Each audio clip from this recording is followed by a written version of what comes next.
Sekarang pandai tipu lah. Assalamualaikum. Safwan daripada KPDN You penjaga? Penjaga. You salesman ke apa? You baru apa? Orang baru apa? You hantar barang. You cakap betul nanti. You jangan pandang dia, you jangan pandang dia. You hantar barang. Jam. Dia salesman, dia hantar barang kan? Sekarang pandai tipu lah. You order dekat dia. Betul. Company punya lah. Tadi you cakap dengan saya, you datang you nak beli pisang. Tapi sekarang Tadi you cakap, saya bagi you cakap. Sekarang saya cakap. Betul lah.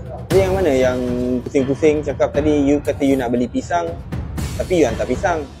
Janganlah gaul kepala. Ini bukan soalan matematik. Tengok kita pada hari ini. Peperiksaan matematik. Barang yang you jual ni macam mana kira? You tunjuk kat saya mana majikan tulis. Awak datang membeli ke? Awak kerja ke apa? Tapi awak boleh tahu harga macam mana? Saya hidup buat kerja ni, kena tipu tu wajib. Sekarang ni saya nak tanya, harga dia macam mana? Cuba you bayangkan, orang nak beli barang-barang ni, takkan dia nak kena pejamkan mata, bayangkan muka Walid? Pejamkan mata, bayangkan muka Safwan. Tak cukup tu memang salah. Terima tu. Betul. Saya jelaskan dulu.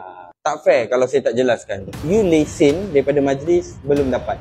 Tetapi, you dah mulakan perniagaan. Bila you dah buka kedai macam ini, maknanya you dah bersedia nak berniaga. Saya semua lengkap, baru mula berniaga. Kontak saya cerita lah, kita terima Pak.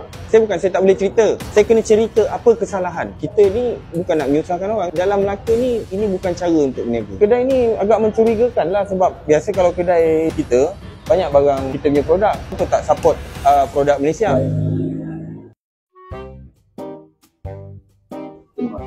Timon. Kau sikit? Timon. Dia barang Melaka bukan barang Terengganu. Timun. Bukan timung. Kalau Melaka sebut apa? Timun.